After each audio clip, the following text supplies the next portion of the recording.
everyone, this is Ashley Adams, and I'm going to be presenting a book review as well as some of the main concepts found in the book, The Ultimate Question 2.0, How Net Promoter Companies Thrive in a Customer-Driven World.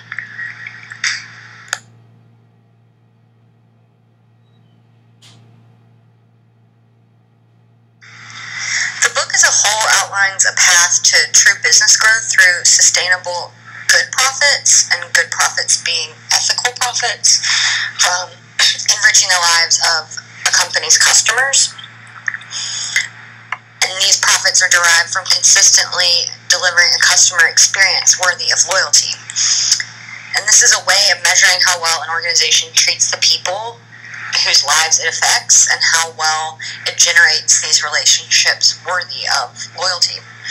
And this way of measuring is a metric called the Net Promoter Score.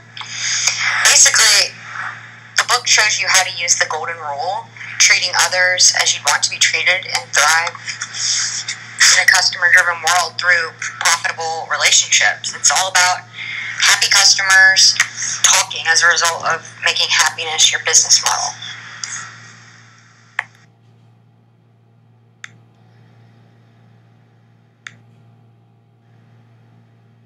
So what is the ultimate question? Basically, it's a measure of success for a company.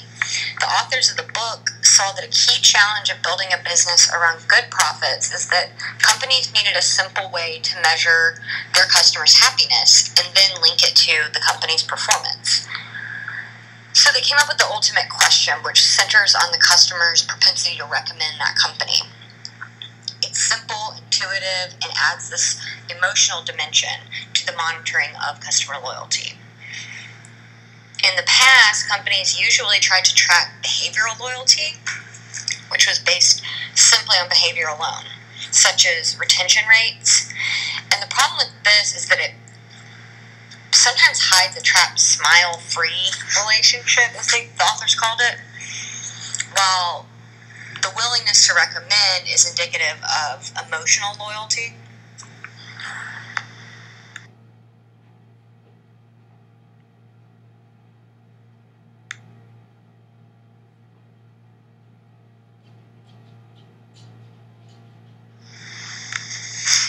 So the entire book revolves around how to build a business around good profits. And good profits are ethical profits that are derived from enriching the lives of your customers versus bad profits, which are profits derived by exploiting your customers. The book also centers around the concept of customer centricity. Customer centricity, if you base everything on your customers, it leads to growth because this is what drives customer loyalty. Loyal customers come back more often, they buy additional products and services, they refer their friends, they provide valuable feedback, they cost less to serve, and they're less price sensitive. So this loyal effect is what ultimately leads to a company's growth. The book outlines that this loyal effect could boost. So what is the Net Promoter Score and system? At its core, the Net Promoter System is an adaptable and flexible system by which customers are categorized based on their input regarding their experience, and then they're scored by the system, and this generates a net score that helps a company monitor the quality of its customer relationships. And the system is based on the fundamental perspective that every company's customers can be divided into 3 categories based on their answer to the ultimate question. And these categories are the promoters, the passives, and the detractors, which I'll get into later. But first, I just want to go over just the general benefits of the system as a whole. This system is extremely simplistic. These surveys typically require just 2 or 3 questions, and this keeps the burden on the customer low. And the likelihood to recommend question is scored on a simple 0 to 10 scale.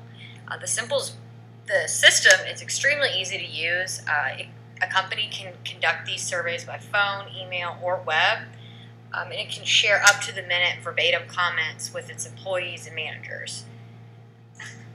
The system also has a growing body of experience. There's thousands of companies in many different industries that have begun begun to measure their Net Promoter Scores over the past several years. And then these companies share their experiences and lessons learned through mechanisms such as the Net Promoter System Loyalty Forum, which can be found online. Additionally, this system is extremely adaptable. It's an open source method, and it can be easily put to use in a wide variety of business settings. For example, Chick-fil-A, huge company, has customized it to their needs and their company, and they actually call that the Raving Fan Index.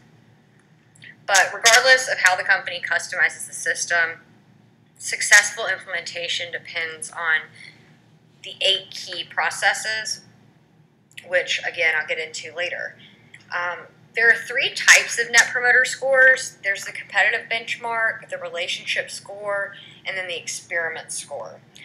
Most people are probably familiar with the experience score. But one of the most beneficial scores is the competitive benchmark score. This is where you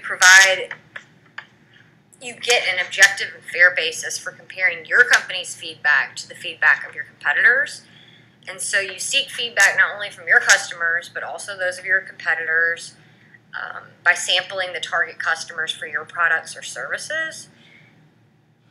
This eliminates the responder bias that's likely to crop up when you're surveying only your own customers, because when the question is coming from a third party that a customer has never done business from, they're more likely to be completely honest and open with you.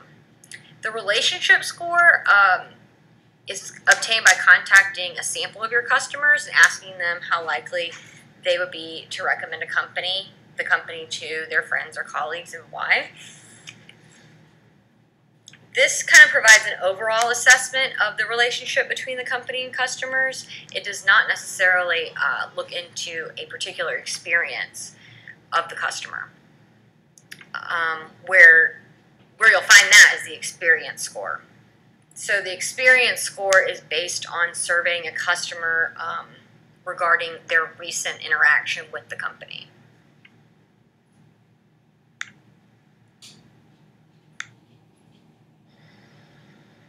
And here's a quick chart just outlining the different types of scores. So this Net Promoter Score, this metric is radically different from anything that companies have tried to do in the past to manage their customer relationships. They've traditionally relied on those notoriously ineffective customer satisfaction surveys that are monotonous and long, and no one really gives their honest feedback anyways. This system, for the first time, gives CEOs and managers the ability to hold their employees accountable for treating their customers right or wrong. So the Net Promoter Score for a company is calculated by taking a percentage of customers who are promoters and subtracting the percentage of customers who are detractors. And I'll get into the details of those 2 categories in just a second.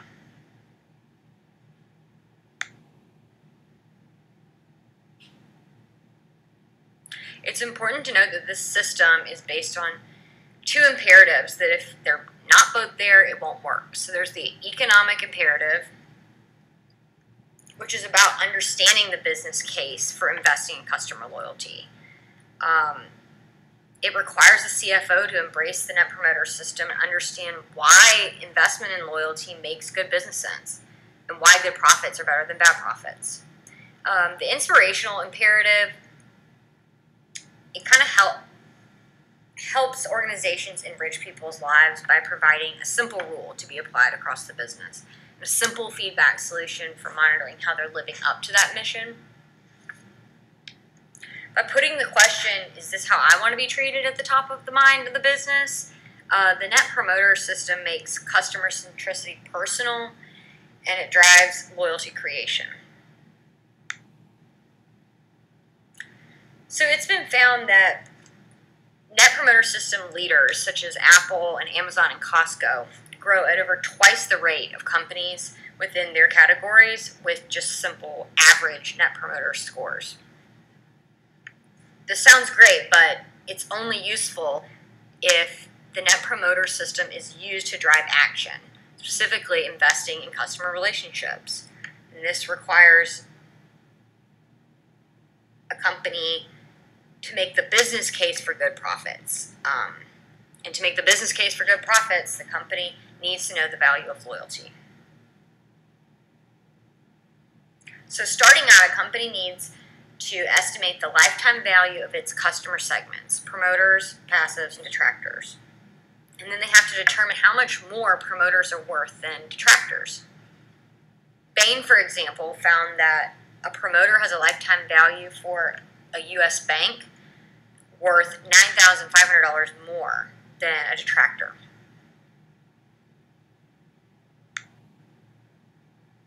So drilling further down into the actual system, there are 8 essential processes to the Net Promoter System. And I'll get into each of these more in depth. There is the reliable metric, the loyalty economics, the root cause, the closed loop, the learning aspect, taking actual action, having a robust operational infrastructure, and then the leadership and communication aspect. So I've kind of touched on the actual metric itself, but basically customers, based on their response to the ultimate question, are broken down either as promoter, a passive, or a detractor. And then they are scored on a scale from 0 to 10. Promoter is a 9 or a 10, a passive is a 7 or an 8, and a detractor is a 0 to a 6.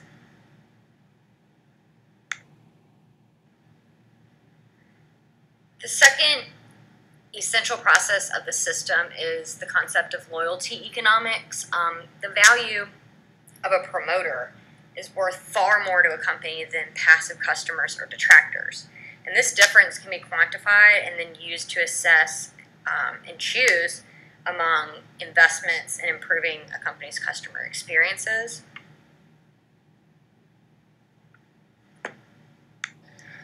So after asking a customer the ultimate question and following that up with why, this is just the beginning for the company. The company needs to uncover the root cause of the customer's experience, which is usually buried deep within the organization.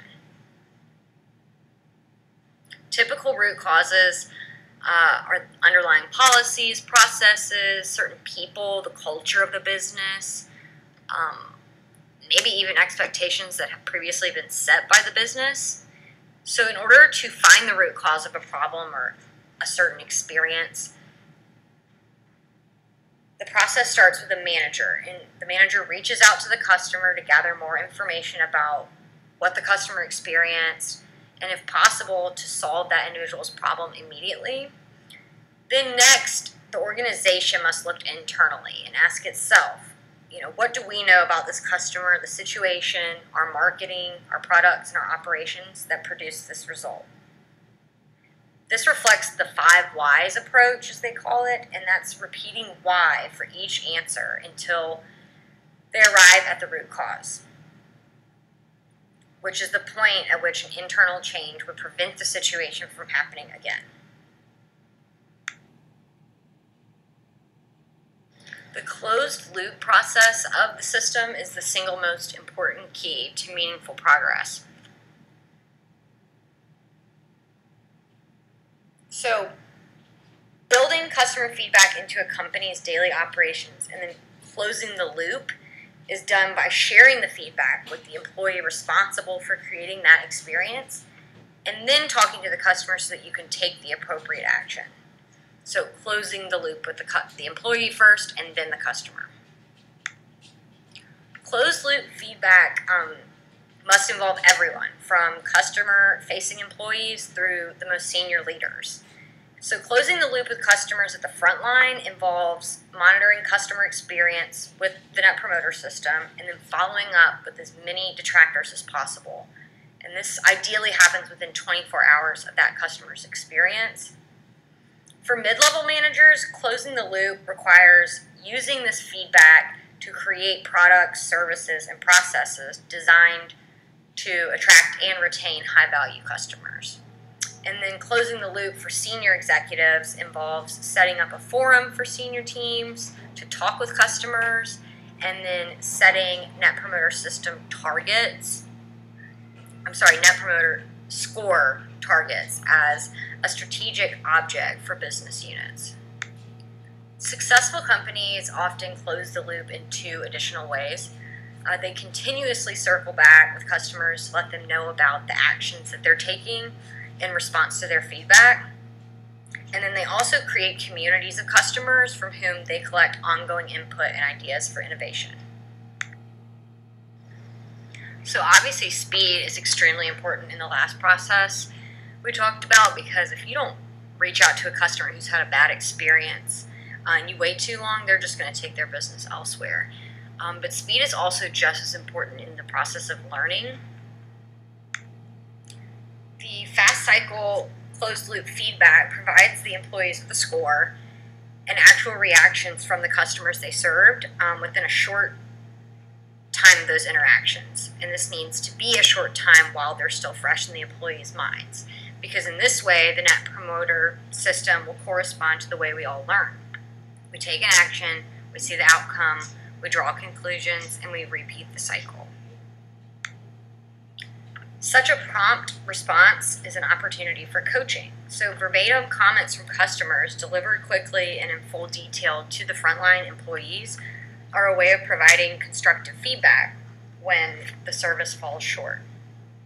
And it's important to note that this process is not just about problems. There's no more powerful reinforcement for an employee who provided great service than hearing in a customer's own words why their actions had such a positive effect on them. This celebrating anytime a customer gives a score of 10 is just going to fuel employee engagement and motivation. And this will also ensure that the learning process is as much about reinforcing what employees should do as it is about correcting what they did wrong. So once a company begins capturing the voice of their customers, they have to take action, and they have to equip every level of the organization with a means of learning from that feedback and means of continuously improving. Getting from insight to action typically involves several important steps. You have to make sure you have the closed loop process, and you have to ensure that detractors are contacted quickly and that their issues are resolved on the spot when possible. You need to provide your customer-facing employees with training or guidelines so that they can solve customer problems or come up with innovative ways to wow the customers on their own. Also, you need to engage customer-facing teams in problem-solving and best practice sharing.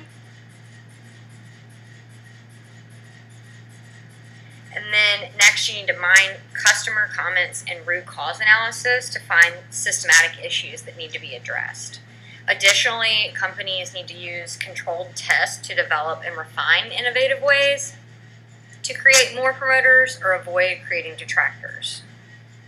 So a few tips from some of the top companies that they've shared through their lessons learned include making sure that the feedback is delivered promptly after an interaction, and make sure that it's delivered to the person who's responsible for it so that they can remember what they did.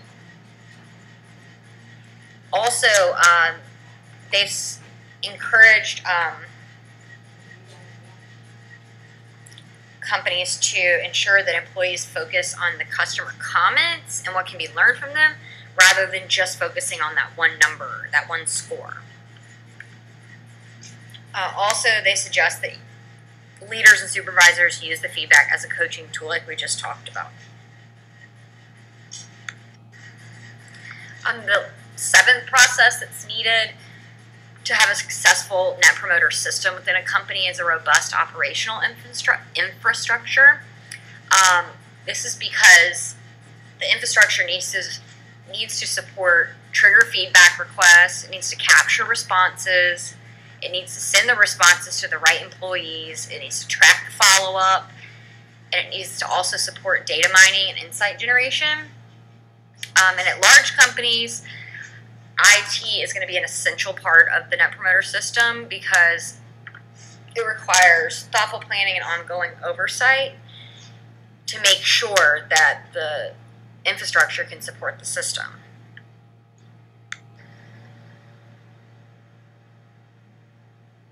Some of the senior CEOs at some of the most successful companies that have implemented the system have offered their top 3 keys to success for companies just starting this process.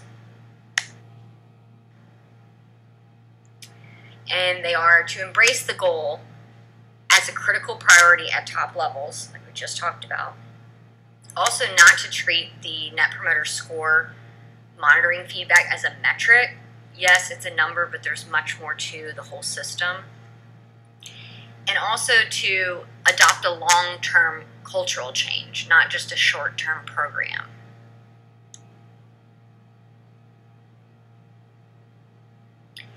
The authors of the book also included 8 key principles that any company implementing this system should keep in the forefront at all times, and that's to ask the ultimate question with very little else, to choose a scale and to stick to it, to avoid confusion between internal scores and external scores. Going back to what I talked about earlier, internal scores would be the experience score versus external scores, which would be the benchmarking scores. Principle 4 is to aim for high response rates from the right customers. The next would be to report and discuss Net Promoter data as frequently as financial data, because it is just as important and ultimately is what is driving the financial data in the long run. Next, to learn faster and improve accountability. Next, we need to audit and ensure accuracy and freedom from bias. And then always be validating that your scores are linked to behaviors. The book also outlines 2 other opportunities that companies should begin to start looking into, and that is to use the Net Promoter System or score to monitor employee experience and loyalty, and also to develop new Net Promoter Score monitoring tools via social media. So using the Net Promoter Score to monitor employee experience and loyalty is based on the concept that engaged employees equal customer promoters.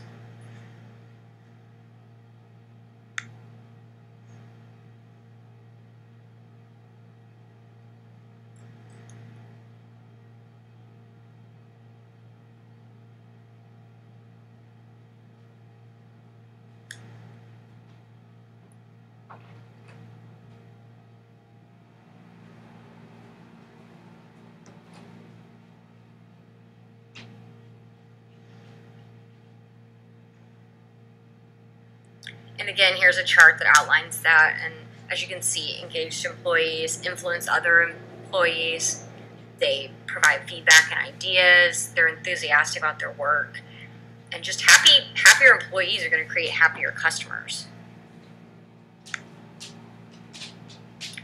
So challenges that companies might face when trying to implement the system would be dealing with their legacy system that's not built with customer centricity and the prioritization of customer loyalty in the forefront. Also, overcoming internal and external resistance from those with vested interests. And lastly, ensuring score reliability. So if this is such a simple and easy to use system, it's been so profitable for so many companies, why is it that some companies still fail at implementing the Net Promoter System? Well, here are the top 5 reasons. Surveying without objectives. You've got to begin this process with the end in mind. You've got to ask yourself questions. Who will consume the data we collect? What do they need to know to take action? What actions do we want to encourage? The second common pitfall is wrong survey, wrong time, wrong audience. You've got to aim your surveys at multiple players at multiple touch points and at appropriate triggering events. So whether that be reaching out to a customer who's just had an experience or just reaching out to a customer in general who's previously done business, you've got to spread your surveys and your touch points across your entire customer base. The third would be failing to follow up on customer feedback. So when you send a survey and you ask the customers to enter into a conversation, if they take you up on it and they tell you they're unhappy, then it's your move. So if you don't respond or you respond inappropriately, you run the risk of permanently damaging an already fragile relationship. The fourth is confusing a survey with a program. So these surveys, or reaching out and asking the ultimate question to a customer, they allow you to collect the data, but you can't move beyond collecting the data and drive the action and change without an infrastructure or a process.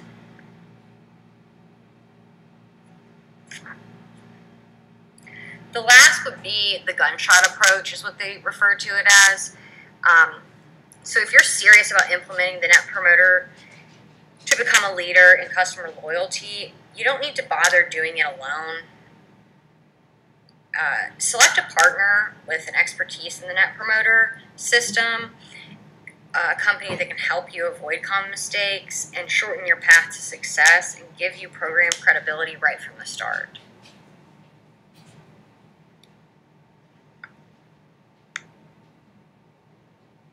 So piggybacking on that last common pitfall, here's just a slide with some of the top companies that use the Net Promoter system. And this is probably 10 of thousands that are using the system currently.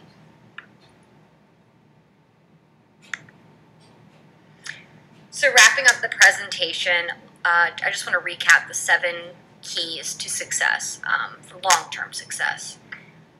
And this is based on the best practices of some of the companies on the previous slide that have implemented this program. Assign the right leaders and position them for success. 2, pull the organization together. This has to be an effort and a priority throughout the entire organization. 3, reorganize around the customer. Like we've been saying the whole presentation, everything should be centered on your customer. 4, hire and fire the right people. 5, be careful about linking the Net Promoter Score to compensation.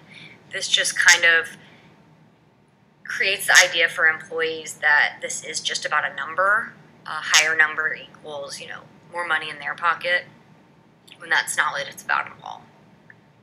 6, don't skim on support from the IT department. Don't skimp on support from the IT department. As we talked about in the robust operational infrastructure, IT is critical to this process or system. And 7, they just suggest never giving up. Obviously, this system can work. It's just going to take time and commitment. And lastly, just a few praises of the Net Promoter system from Alliance, Apple, American Express, Vanguard Group. So I hope you've enjoyed the presentation and learned a little bit about the Ultimate Question 2.0 and what the Net Promoter system is all about and what you could accomplish and what results you could see as a company if you were to implement this successfully. Thank you.